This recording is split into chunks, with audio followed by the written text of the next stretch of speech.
मत ଟିକେ म्यूट कर दियंतु खाली साउंड जोर सुबिसु कौन करे समुद्र कूल को पळैचंती सब। अच्छा ओम हाँ शांति। एबे ठीक सुबिला हाँ एबे ठीक बाबा हम लोग को बार बार मुरली में उनका महावाक्य में कहते हैं बच्चे निरंतर मुझे याद करो। क्यों याद करो? ना याद करो तो जन्म जन्मांतर के जो पापों का बोझा है सब खत्म हो जाएगा। संगम योग हर पल हर सेकंड कमाई का समय है। संगम युग बाबा ने क्या बोला है, बार बार हम लोग को रिमाइंड करा रहे हैं कि बच्चे संगम युग हर पल हर सेकंड कमाई का समय है। एक सेकंड एक साल का बराबर है। एक सेकंड एक साल का बराबर है। इसीलिए बच्चे समय का, संकल्प का, श्वास का कदर करो। तो प्रभु शक्ति से अपने को शक्तिशाली बनाओ तो जन्म जन्मांतर के लिए अपने कमाई का खाता जमा हो जाए। जैसे धान उगाने के समय, धान उगाने के समय मतलब धान बुनने के समय हम लोग धान नहीं बुनेगा तो या उगा लेगा नहीं तो क्या होगा ना, साल भर हम लोग को उपवास रहना पड़ेगा। ऐसे अभी कल्याणकारी संगम युग है। भाग्य विधाता परमपिता परमात्मा सारा कल्प के लिए भाग्य दे रहे हैं। अभी यदि हम सो जाएंगे तब जन्म जन्मांतर के लिए हमारे भाग्य क्या होगा ना, खो जाएगा। जैसे स्कूल में बच्चे एक बार पढ़कर खड़ा हो जाते हैं तो सारा जीवन क्या करते हैं, परिश्रम से मुक्त हो जाते हैं। ऐसे संगम युग पर यदि हम लोग एक बार ज्ञान योग के बल से अपना कमाई का खाता हम डिपॉजिट कर देंगे तो सारा कल्प के लिए हम लोग बैठकर खाएंगे। स्कूल में तो एक जन्म के लिए कमाई कितना हमको परिश्रम करना पड़ता है। यहाँ बाबा हमको कुछ तकलीफ नहीं देते हैं। क्या कहते हैं, बच्चे तुम एक जन्म मेरे मत पर चलो तो मैं गारंटी करता हूँ तुमको वापस जरूर मुक्ति, जीवन मुक्ति में ले चलूंगी। अभी बाबा क्या करने आए हैं, अभी बाबा मेरे साथ स्थापना कार्य में तन मन धन के साथ सहयोग देंगे। बाबा क्या बोलते हैं बच्चे, अभी बाबा के साथ तन मन धन से जो सहयोग देंगे वो सारा कल्प के लिए निरोगी तन, स्वच्छ मन और धनबाद भी बन जाएंगे। और मनसा बाचा कर्मणा जो सबको सुख शांति देंगे, ये सदा सारा कल्प के लिए सुख शांति में रहेंगे। कैसे? मनसा वाचा कर्मणा में जो दूसरे को सुख देंगे, ये सारा कल्प सुख शांति में रहेंगे। अभी का सूक्ष्म खजाना को जो दान देंगे 4 युग के लिए, ये क्या हो जाएगा ना, मालामाल बन जाएगा। समझ में आया? अभी का जो सूक्ष्म खजाना है जो दान देंगे वो 4 युग के लिए मालामाल बन जाएंगे। तो इसी से हमको क्या मालूम पड़ता है, अभी का कमाई हमारे अंतिम जन्म तक कायम रहता है। इसीलिए कहा जाता है जो सोचा सो पाया, जो सोया सो रोया। अब भी देखेंगे निरंतर याद हम कैसे करेंगे। कोई कोई बोलते हैं हमको तो मरने के लिए टाइम नहीं है, हम बाबा को कब कैसे याद करेंगे। कोई कोई सोचते हैं कैसे, उनका मन में सब टाइम संशय आता है, मेरे को बाबा को याद कैसे करना है, ठीक से मैं कर नहीं पाती हूँ। और कोई कोई बोलते हैं सुबह शाम को तो हमको फुर्सत नहीं होता है बाबा के बैठकर याद करने के लिए। और भी कोई कोई बोलते हैं बाबा याद में बैठने के समय हमको फालतू इधर उधर का बात सामने आ जाता है। और कोई कोई भी बोलते हैं जब मैं बाबा का याद में बैठता हूँ उस समय मन में मेरा स्थिरता नहीं आता। और कोई कोई भी ऐसे भी बोलते हैं जब बाबा का याद में बैठती हूँ तो मित्र संबंधी मेरे को याद आता है, हम एक मिनट भी बैठ नहीं सकते। तो बाबा लेकिन बोलते हैं बच्चे हमको निरंतर याद करना, कोई फालतू साक्षात्कार में नहीं जाना है। कोई कोई प्रभु शक्ति को अनुभव कर नहीं सकते हैं। कोई कोई बाबा याद में रहकर सदा खुशी में सदा झूमता रहता है। ये बाबा का याद को या शक्ति को अनुभव में नहीं ला सकता है। और कोई कोई सदा बाबा का याद में रहकर खुशी में जैसे झूमता रहता है। और कोई कोई अमृत बेला स्वमान लेते हैं लेकिन दिन भर स्वमान में टिक नहीं सकते हैं। और फिर कोई कोई पुरुषार्थ मार्ग में तीव्रता से चलता है। कोई कोई आलस्य अलबेलापन में आकर बाबा को बिल्कुल भूल जाते हैं। पहले हम देखेंगे याद किसी को कहा जाता है। याद अर्थ क्या है? मन में व्यक्ति या वस्तु को, मन में व्यक्ति या वस्तु का इमेज क्रिएट करना। क्या जिसी को हम याद करते हैं उसी, चाहे व्यक्ति हो चाहे वस्तु हो, उसी का पहले हमको इमर्ज करना है और एक के साथ मन को सदा जोड़कर रखना है, अर्थात याद में रहना है। जैसे तार को तार के साथ कनेक्शन जोड़ने से क्या होता है ना, करंट आता है। रबड़ रहने से क्या होगा ना, पावर फ्लो नहीं होगा। ऐसे जब हम देह और देह का संबंध में रहकर बाबा को याद करेंगे हमारे अंदर पावर नहीं आएगा। जब हम अशरीर का अभ्यास कर बाबा को याद करेंगे तब बाबा हमको क्या होगा ना, याद आएगा। अशरीरपन का अर्थ क्या है? मालूम न होने के कारण हम लोग क्या करते हैं, शरीर से अलग होने का या डिटैच होने का अभ्यास करते हैं। इसी शरीर से हम लोग कितना समय डिटैच हो सकेंगे?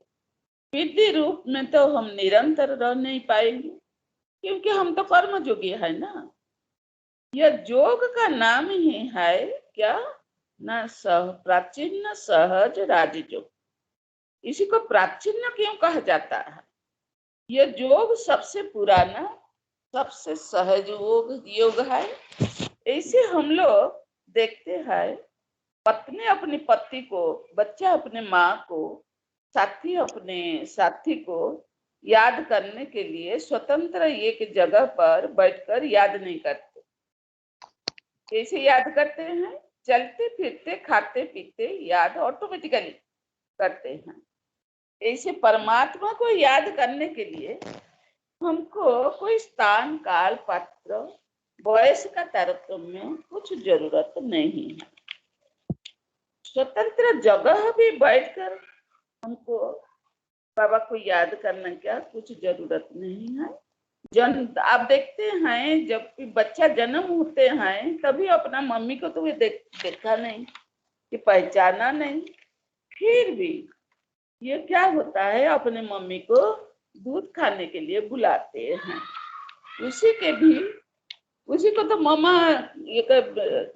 वो तो मम्मा को देखा नहीं कि पहचाना नहीं, फिर भी वो बुलाता है। कैसे याद करना है? वो कोई तो उसको बोला नहीं है मम्मी को कैसे याद करना है, कैसे बुलाना है। कोई तो बच्चे को सिखाया नहीं क्योंकि वो तो जन्म हुआ है बच्चा। इसी को ही योग या याद कहा जाता है। तो बहुत बहुत ये याद क्या है ना सहज है। कोई कोई बोलते हैं बाबा को कैसे याद करेंगे, मुझे सिखा दो। नहीं तो हमारे सामने में कोई बहन बस बैठो, नहीं तो मेरे को याद नहीं लगता है बाबा को, ये याद में भूल जाती हूँ, बुद्धि इधर इधर भाग जाता है। अरे दूसरे को याद कैसे करना है, कोई हमको बचपन से सिखाया नहीं। अपने माता पिता को कैसे याद करना, ये तो ऑटोमेटिकली हो जाता है। कहा भी रहने से भी कभी अपने मम्मी पापा को हम लोग को पूछा है क्या? हम दूर जाता हूँ, आपको कैसे याद करना है मेरे को सिखा दो। ऐसे तो मम्मी पापा को हम लोग कभी पूछा भी नहीं। मैं फिर भी ऐसे नहीं बोलते हैं कि मैं यहाँ जाकर आपको याद कैसे करूंगा, आप थोड़ा बताओ। नहीं, जब भी जहाँ चाहते हैं हमारे मन में मम्मी पापा याद रहता है। कभी कभी हम किसी को याद करते करते क्या होता है, कोई कोई पहुंच भी जाते हैं और बोलते हैं अरे भैया अभी तो आपको याद किया था। तो याद देखिए कितना पावरफुल, किसी को याद करते करते कोई पहुंच जाता है। ऐसे लौकिक में कभी किसी को किसी रूप में, कभी गुण में, कभी शक्तियों में, कभी विशेषताओं में यदि हम लोग याद करते हैं, ऐसे नहीं कभी बैठकर हम लोग को सोचना पड़ता है। नहीं, आप लोग देखा है आशिक अपना मासिक को कैसे कहाँ भी रहने से याद कर सकता है, चाहे दैहिक संबंध न हो, एक दूसरे को देखकर खुश होते हैं। ये देखना भी याद, कभी प्यार से बातें करते हैं, कभी नयनों से के भाव से याद करते हैं। यहाँ भी परमात्मा को याद करने के लिए हमको कभी गुणों को याद कर अपने अंदर ले लो, अपना बाबा का गुण अपने अंदर धारण कर लो। क्योंकि परमात्मा जैसा शांति आनंद प्रेम का सागर है, हमें ऐसे बनने से उनसे वर्षा हमको हम उनसे क्या होगा ना वर्षा ले पाएंगे। खाली मुंह से ऐसे जी बोलेगा तो हम प्यार का सागर बाप का बच्चा हूँ, प्यार स्वरूप हूँ, नहीं। जब तक हम लोग को प्रैक्टिकल में अनुभव नहीं करेंगे, उसको प्रैक्टिकल में नहीं लाएंगे, तो परमात्मा का याद उसी को कहा नहीं जाएगा।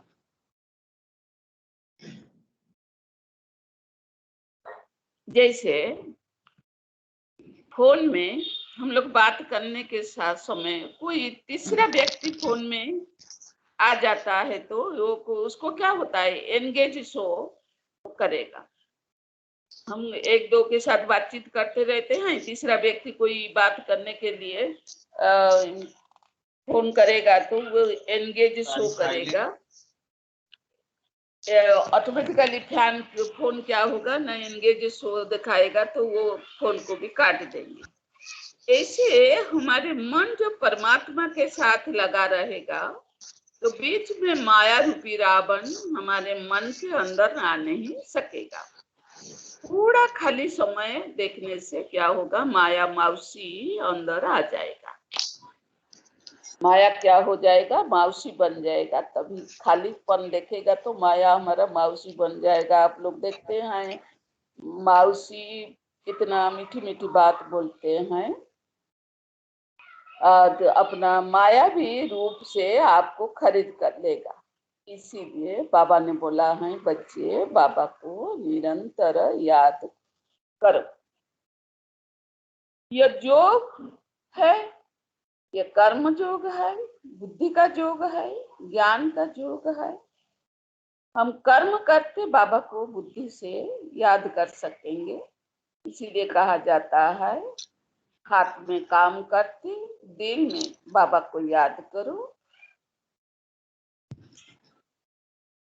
तो जैसे स्त्री हो, माँ हो, घर का काम करते अपनी पतियों को बच्चों को साथ साथ याद करते रहते हैं।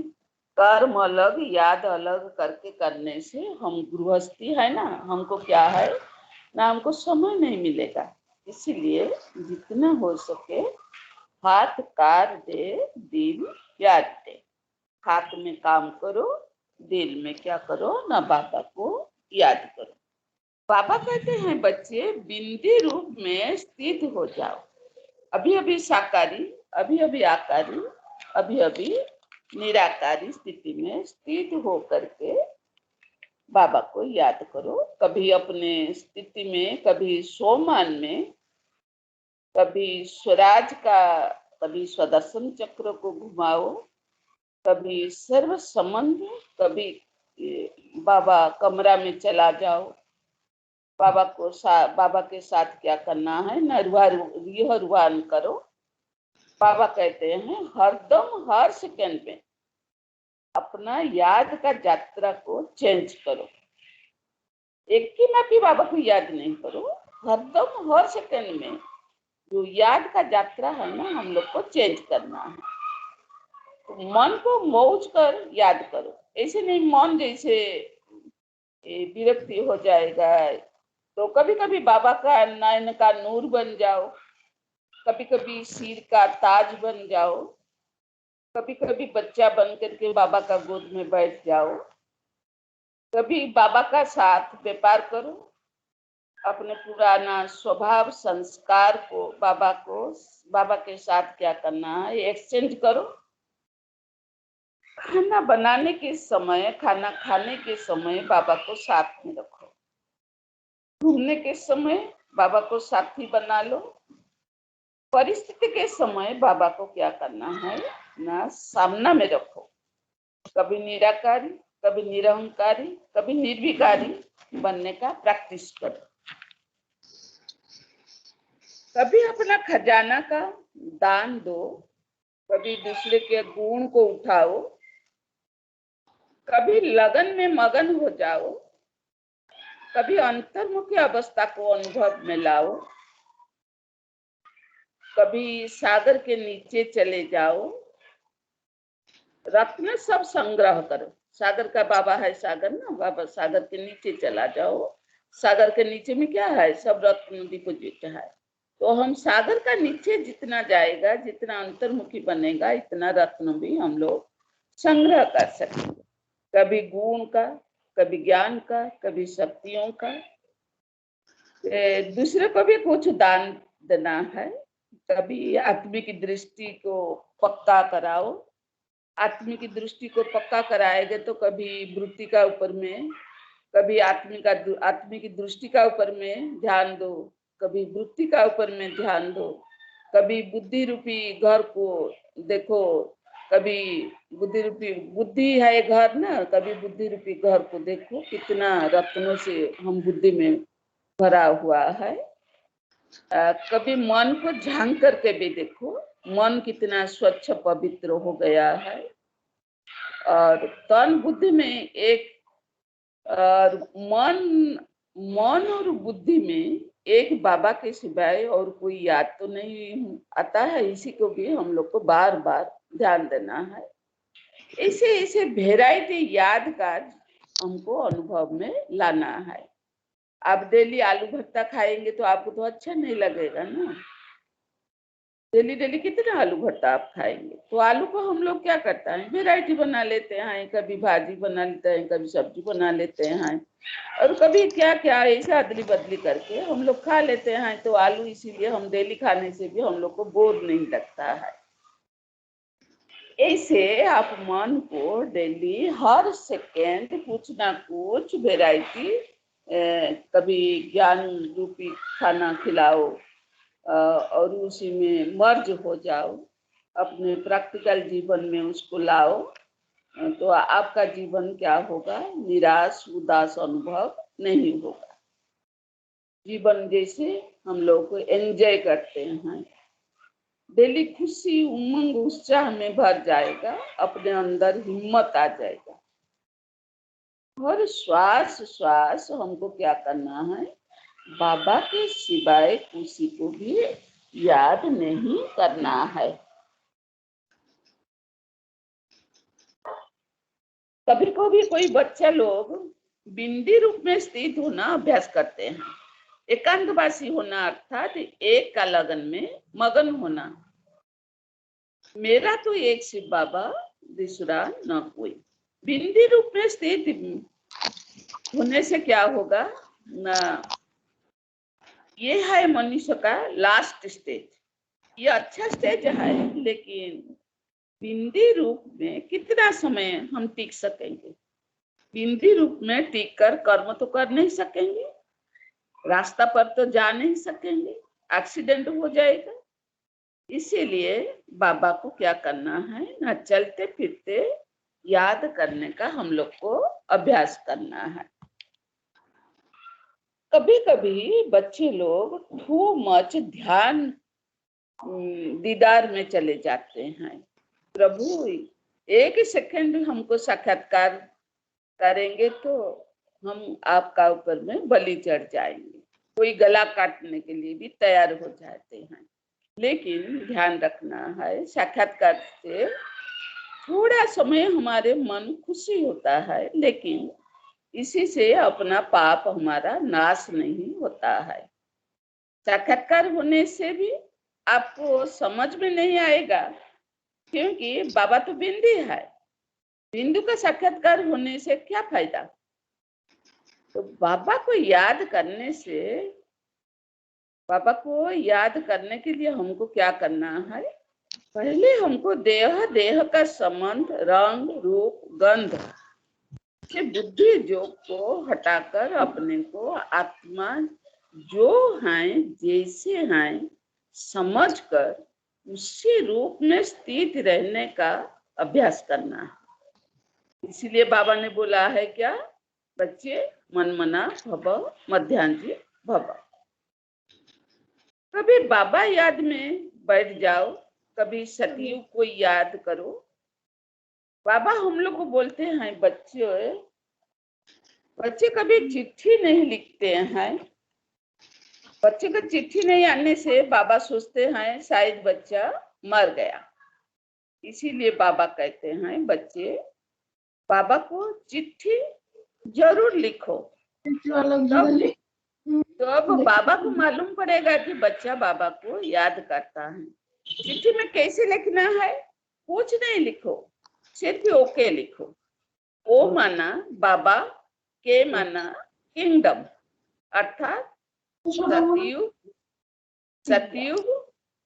ओके मीन्स मनमना भव मध्यांजी भव, अर्थात बाप और सतयुग और मुक्ति, जीवन मुक्ति, गति, सतगति, शांति, सुख। ओके मीन्स समझा? ओके मीन्स ओ माना बाबा, के माना किंगडम। बाबा को मनमना भव या मध्यांजी भव या मुक्ति, जीवन मुक्ति या गति, सदगति या शांति, सुख कहा जाता है। इसीलिए कभी भी बाबा के पास चिट्ठी लिखते हो तो ज्यादा वो बढ़ा चढ़ाकर नहीं लिखना है। ओके लिखने से बाबा का समझ में सब आ जाएगा। बाबा के याद के लिए मुरली पढ़ने का अभ्यास करो, ज्ञान का गहरी में चला जाओ। सागर अंदर जितना जाएंगे उतना क्या होगा? हमें रत्न हमको मिलेगा। ऊपर ऊपर में हम लोग तैरेंगे तो कुछ हम लोग को मिलेगा नहीं। सवेरे सवेरे उठकर हमको क्या करना है ना, विचार सागर मंथन करना है, बाबा का साथ का अनुभव करना है, बाबा का वरदानों को, स्वमान को प्रैक्टिकल में लाओ। बार बार अपने को गुण ज्ञान शक्तियों से श्रृंगार करो। कहाँ अपना श्रृंगार बिगड़ न जाए, उसी के लिए बीच बीच में शांति का दर्पण में अपना मुखड़ा को देख लो। कहाँ हम लक्ष्मी को बनने का लायक हूँ? जैसे नारायण ने पूछा था ना नारद को, आपका मुखड़ा थोड़ा दर्पण में देख लो, लक्ष्मी को बनने का लायक हो। तो वो जब मुंह देखा दर्पण में तो उनको क्या दिखाई पड़ा? जैसे बंदर का माफी। ऐसे बाबा ने बोला है अपने को सदा गुण ज्ञान शक्तियों से श्रृंगार करो और बीच बीच में शांति का दर्पण से अपने मुखड़ा को देख लो, मैं लक्ष्मी को बनने का लायक हो गया कि नहीं। कोई भगवान को याद करने के लिए कैंडल जलाकर मन को क्या करते हैं? एकाग्र कर लेते हैं।